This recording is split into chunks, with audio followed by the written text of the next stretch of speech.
what is the difference in kind of that like athlete sponsor relationship when you're, when you're Mm. on the team and you're on the road, what kind of relationship or communication do you have with the sponsor? And then when you're in gravel and you've gone out and kind of negotiated these own deals yourself, do you have a better connection? Are you able to give more to the sponsor, less? Like, how does that kind of relationship work in gravel versus the road?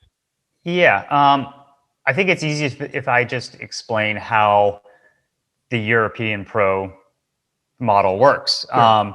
A lot of people in the US don't realize it because it's very different than a guy who's just has a Pro 1-2 license domestically. In Europe, it is just like the NFL or the NBA. I mean, I have an agent, or I did, and they were the ones that did my contract negotiations with the teams. They would basically treat me like a stock market, I guess, and offer me out to different teams. And if they were looking for, in my case, a climbing domestique who could handle it through 3 weeks of a grand tour, then they were interested.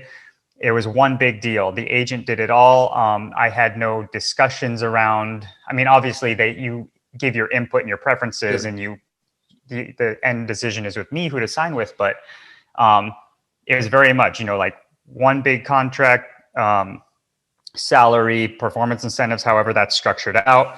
And then I am tied to that team, usually for 2 years is the standard.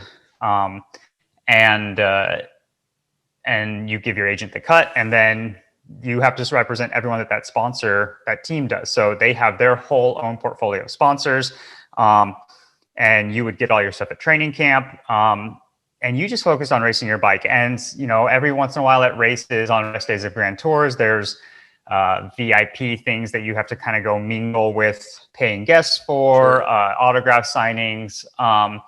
But, very much you weren't supposed to talk to the actual sponsors. I mean, that was a card that the teams kept close to their chest. I mean, maybe once a year I was called in to do a photo shoot with our clothing sponsor or something, or test a bike, for example, and do like a direct feedback. But it was very much like don't speak unless you're spoken to. Or if you have feedback, you have to give it to this team sponsor liaison who then passes it on to the sponsors. Because a lot of riders aren't honestly educated or sympathetic enough to provide constructive criticism at times too, and so it could really jeopardize a team sponsorship if some rider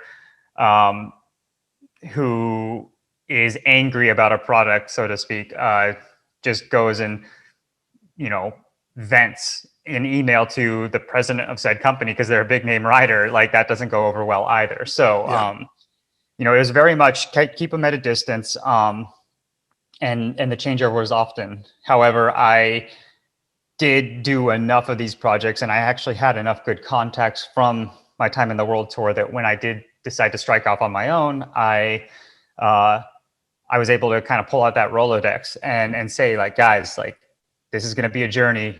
Will you join me? And it was a resounding yes. And so now it is very much the buck stops with me, and it's a lot more work. The hustle is real because instead of just training and focusing on my body, I mean, I'm doing all the logistics, the plane flights, the budgeting, the spreadsheet, but also the sponsors, the pitch decks. And it's a lot of work, but it's also more rewarding because basically I have that direct connection with sponsors who believe in me, and I consider them friends. So, I can call up Shimano, for example, and be like, hey, what do you think about changing this thing a little bit? Like, do you think this is a prototype we could talk about someday?